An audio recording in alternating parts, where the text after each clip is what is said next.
Assalamualaikum warahmatullahi wabarakatuh. Selamat siang semua. Siang. Waalaikumsalam warahmatullahi wabarakatuh. Siang Bang. Siang.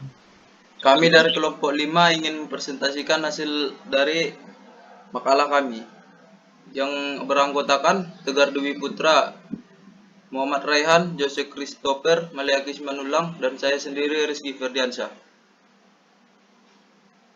Yang berjudul Mekanisme Penguatan atau Batas Butir dan Dislokasi Penguatan Butir Penguatan Regangan.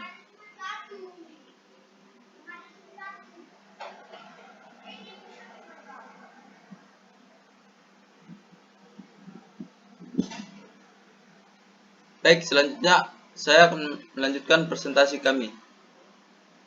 Dislokasi adalah suatu pergeseran atau pergerakan atom-atom di dalam sistem kristal logam akibat tegangan mekanik yang dapat menciptakan deformasi plastis atau perubahan dimensi secara permanen, kekuatan atau strength, dan keuletan atau ductility atom di dalam melalui tingkat kesulitan atau memudahkan gerakan dislokasi di dalam sistem kristal logam.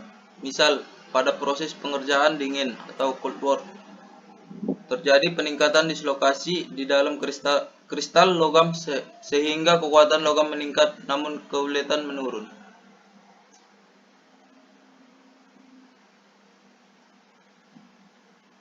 Dislokasi pinggir atau dislokasi garis atau sisi yaitu di mana terdapat sebuah bidang atom ekstra atau setengah bidang atom dan sisinya berakhir di tengah-tengah atau di dalam kristal. Skema diagram atau kisi pesawat menunjukkan dislokasi sisi. Vektor Barger hitam, garis dislokasi dengan warna biru.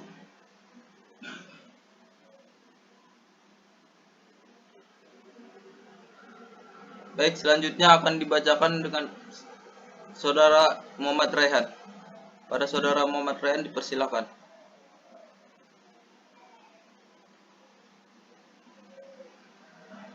Baik, saya akan membacakan.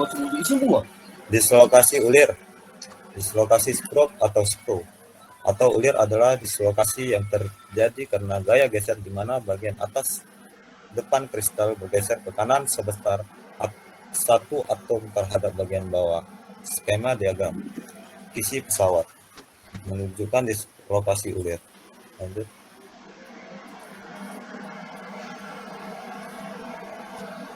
Dislokasi campuran. Dislokasi campuran adalah dislokasi pada materi di mana terdapat kedua jenis dislokasi di atas. Dalam banyak bahan, dislokasi dapat ditemukan mana garis arah yang bulges, vektor yang tidak tegak lurus atau paralel. Dan dislokasi ini disebut dislokasi campuran, yang terdiri dari karakter ulir dan karakter tepi.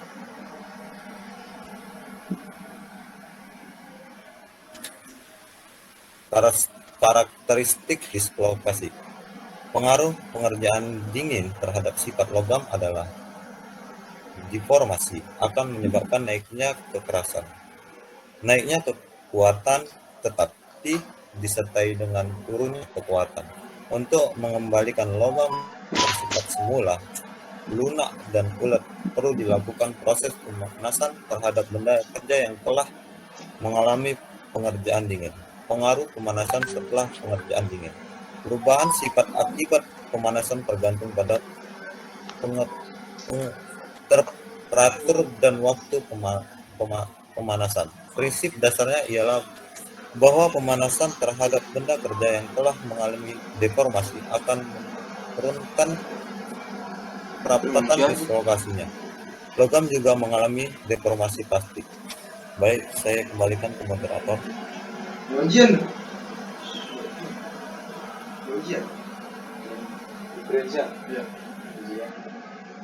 jam berapa ya? Jam 12. Apa itu?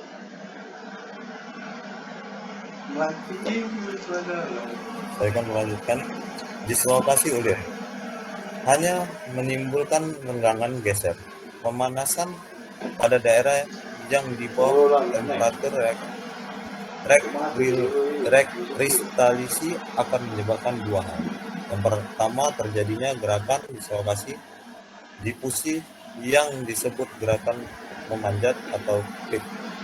Yang kedua, adanya pengaturan kembali susunan dislokasi yang terjadi kurang teratur menjadi lebih teratur. Peristiwa ini disebut poligonisasi, hubungan deformasi dengan dislokasi.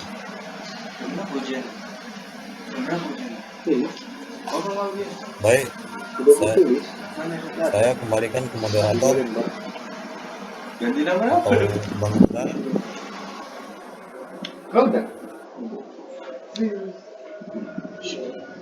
Selanjutnya akan saya bacakan aplikasi dari teori dislokasi. Dislokasi adalah suatu pergeseran atau pergerakan atom atom di dalam sistem kristal logam akibat tegangan mekanik yang dapat menciptakan deformasi plastis atau perubahan dimensi secara permanen. Kekuatan dan keuletan atom di dalam melalui tingkat kesulitan atau kemudahan gerakan dislokasi di dalam sistem kristal logam. Misalnya pada proses pengerjaan dingin atau cold terjadi peningkatan dislokasi di dalam kristal logam sehingga kekuatan meningkat, namun keuletannya menurun. Batas butir.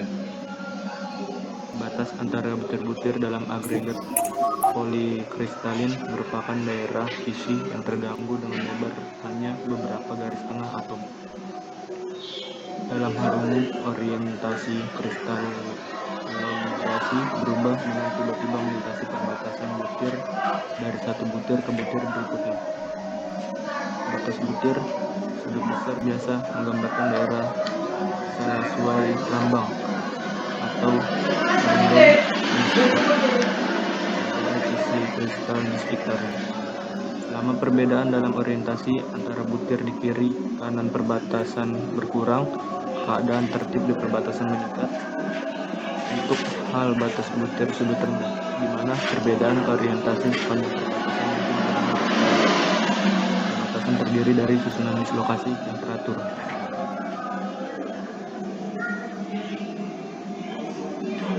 Jenis mekanisme penguatan butir. Oke, langsung untuk penguatan mekanik batas butir diberikan oleh eksperimen pada kristal, di mana perbedaan orientasi antara batas butir membujur diubah-ubah secara sistematik. Tegangan luluh bikristal bertambah secara linear dengan meningkatnya salah orientasi sepanjang batas butir dan ekstrapolasi hingga sudut salah orientasi 0, memberikan harga mendekati dengan harga tegangan luluh kristal tunggal. Hasil ini mengandung makna bahwa penguatan sebagai akibat batas butir merupakan hasil interferensi bersama terhadap slip di dalam butir.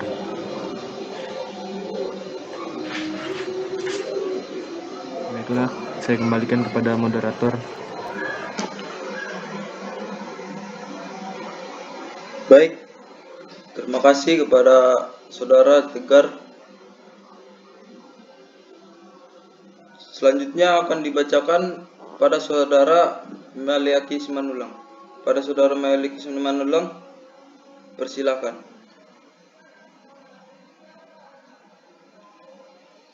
Terima kasih moderator. Selanjutnya saya akan baca. Hubungan Hall-Page.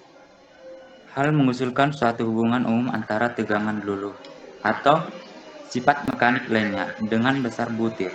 Hubungan ini kemudian dikembangkan oleh Page, di mana tegangan luluh, tegangan gesekan yang merupakan ketahanan isi kristal terhadap pergerakan dislokasi K sama dengan parameter pengancing yang menjadi ukuran kontribusi pergeseran relatif oleh batas butir sama dengan D sama dengan diameter butir. Lanjut.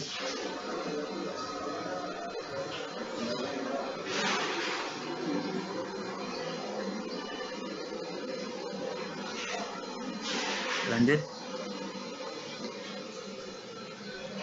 Oh, belum ganti ya Bang ya? Bentar Bang, sinyal mungkin Bang.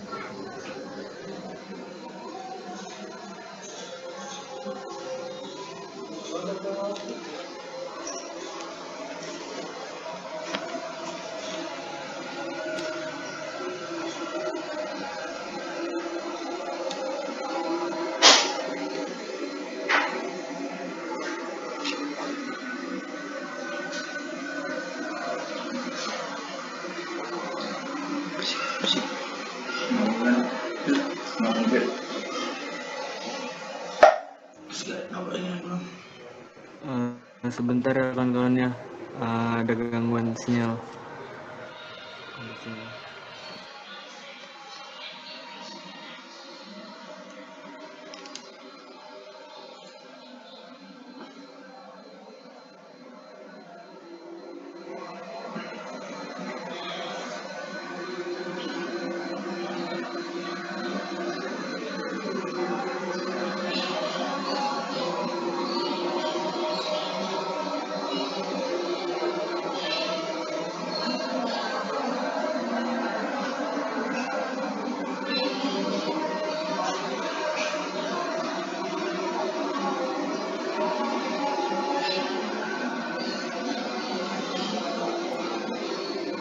Lanjut, pengukuran ukuran butir.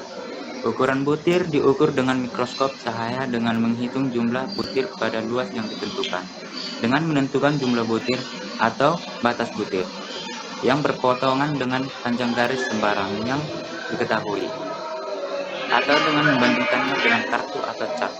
Ukuran butir kaku. Sebagian besar pengukuran ukuran butir memerlukan pemisahan relatif terhadap bentuk dan distribusi ukuran butir, dan karena itu harus ditafsirkan dengan hati-hati, seperti yang ditunjukkan oleh De Hoop dan Reines. Teknik yang paling mudah penerapannya ialah teknik yang menyediakan informasi struktur yang dapat memberikan korelasi dengan sifat atau properti data, dan yang dapat dilaksanakan dengan pengukuran relatif sederhana pada permukaan yang dipoles.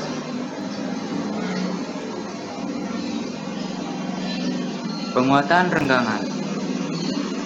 Pengerasan renggangan atau strand hardening adalah penguatan yang terjadi apabila logam dideformasi plastik. Apabila logam direnggang sampai terjadi deformasi plastik, maka logam tersebut akan mengalami pengerasan renggangan.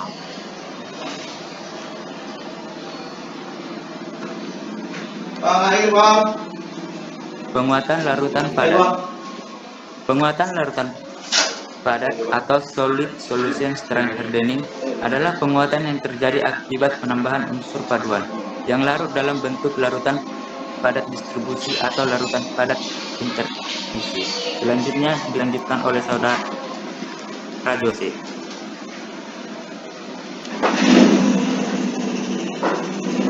Baik, saya akan lanjut. Penguatan fase kedua. 1. Pengerasan fase kedua atau scone phase hardening adalah penguatan yang terjadi melalui melarutkan dan mendistribusikan fase kedua dalam matrik. Penguatan presipitasi. Pengerasan presipitasi atau precipitation hardening adalah penguatan yang terjadi akibat munculnya fase baru berupa senyawa antar logam atau intermetalik. Pembentukan fase baru dipicu oleh penambahan unsur paduan pada logam yang membentuk larutan padat. Adapun jenis mekanisme penguatan lainnya termasuk penguatan dispersi, penguatan martensif, penguatan tekstur. Saya kembalikan kepada moderator.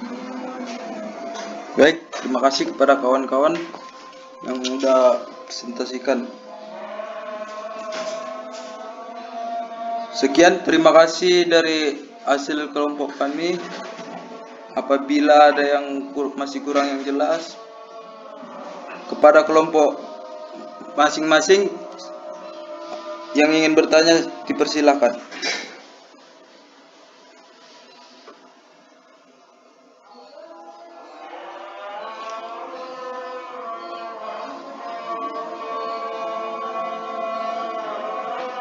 Izin bang bertanya. Ya bang, silakan bang.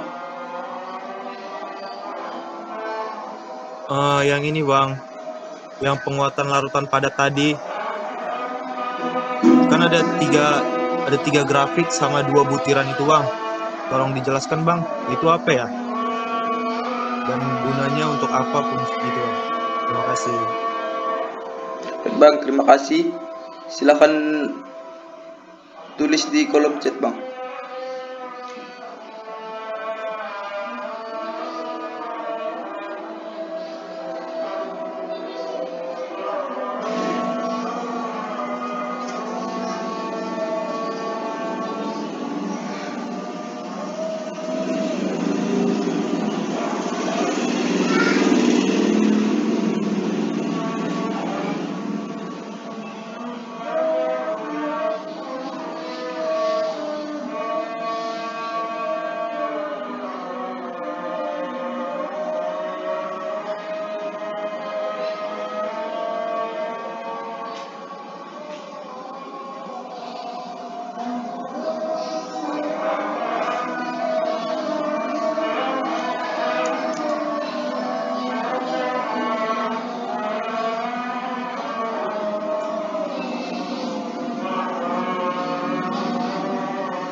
Bentar ya, Pak.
Pertanyaannya, jelaskan maksud dan tujuan dari grafik dan butir pada materi penguatan pendapat mekanik.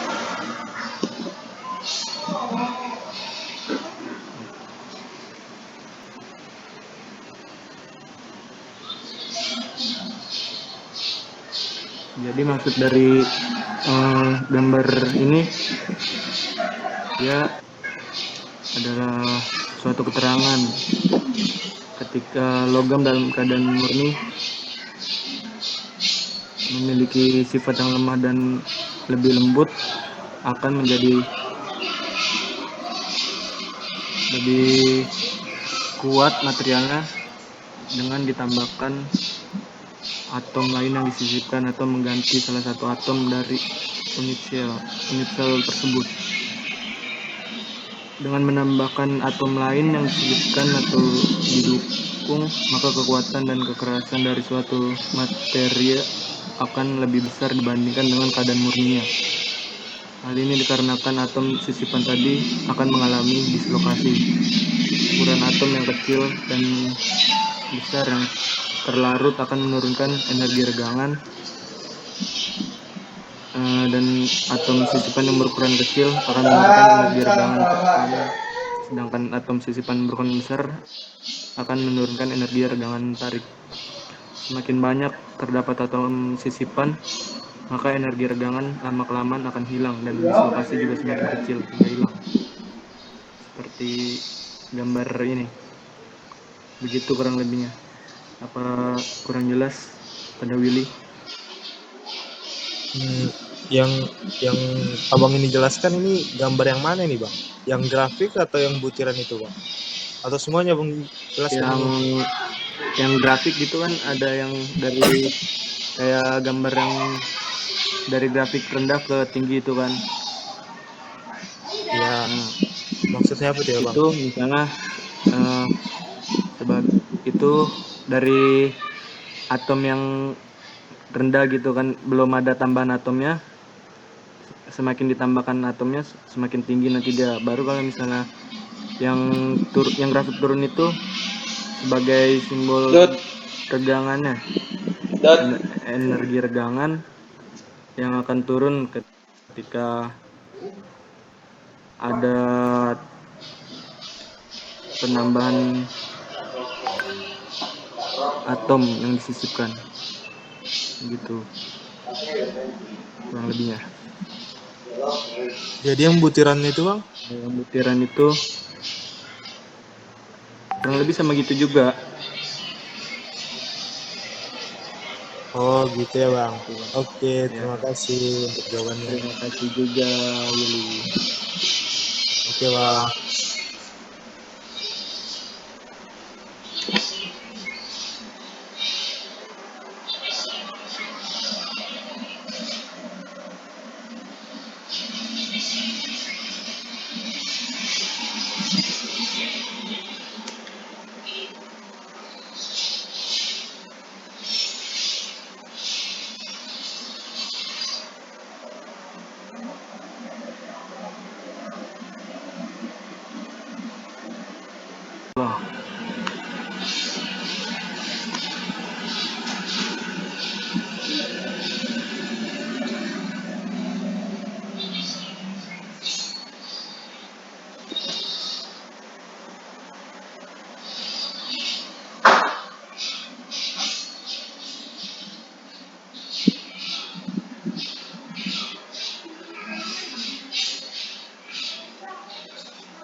Bentar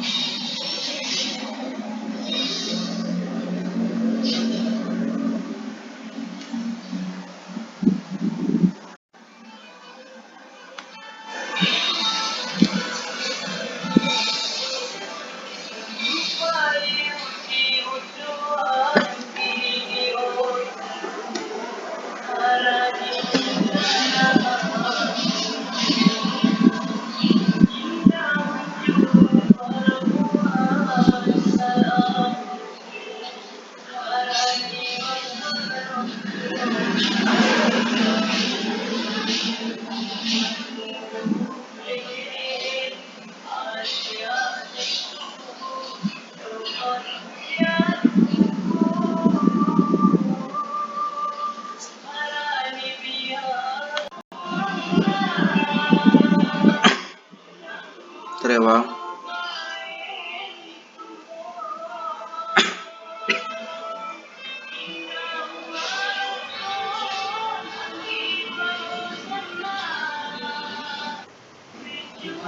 Saya akan mencoba menjawab pertanyaan dari Pria Surya Immanuel dari kelompok 6. Jelaskan mekanisme No. kekuatan logam Reduce Grandses.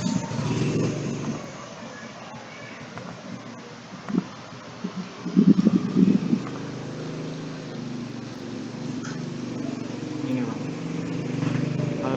menurut saya mencoba menjawabnya bang ya. Reduce apa tadi? Reduce Grandses itu saya cari tadi artinya reduksi ukuran butir logam gitu. Menurut saya penjelasan mekanismenya gini, ukuran dari suatu butiran yang selama deformasi plastis itu akan menabrak dengan batas butir. Misalnya kayak gini, ini nampak nggak bang ini bang presentasinya?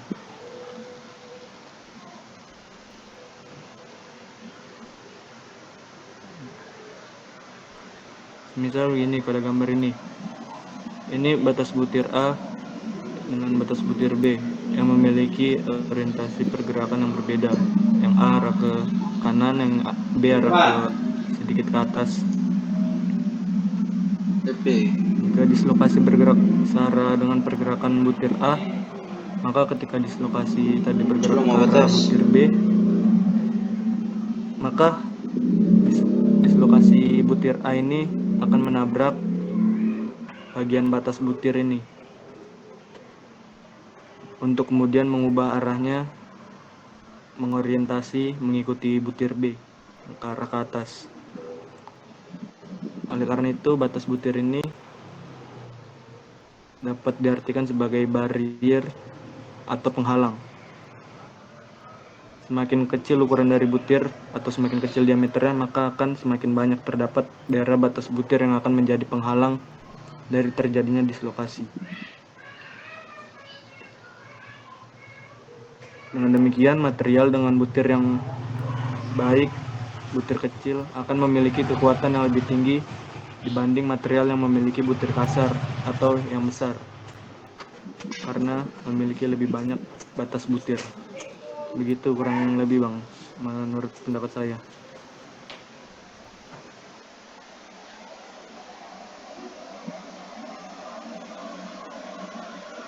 Baiklah, terima kasih pada saudara Tegar sudah menjawab pertanyaan dari saya. Terima kasih juga bang pertanyaannya.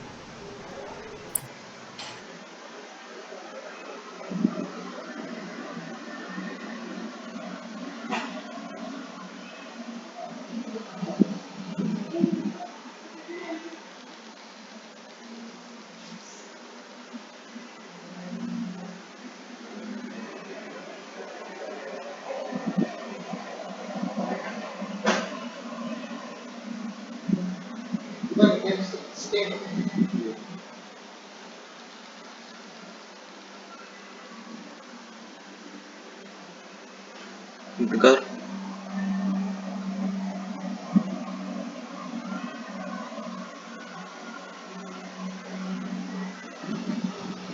di screenshot dulu apa enggak ya Bang ya? Gak usah Bang, kan udah direkord. Oke Bang. Saya kembalikan ke moderator.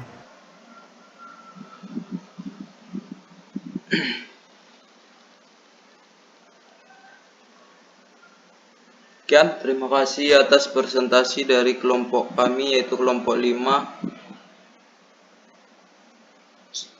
Apabila ada yang salah, saya mohon maaf. Wabillahi taufiq wal hidayah. Wassalamualaikum warahmatullahi wabarakatuh. Selamat siang semua.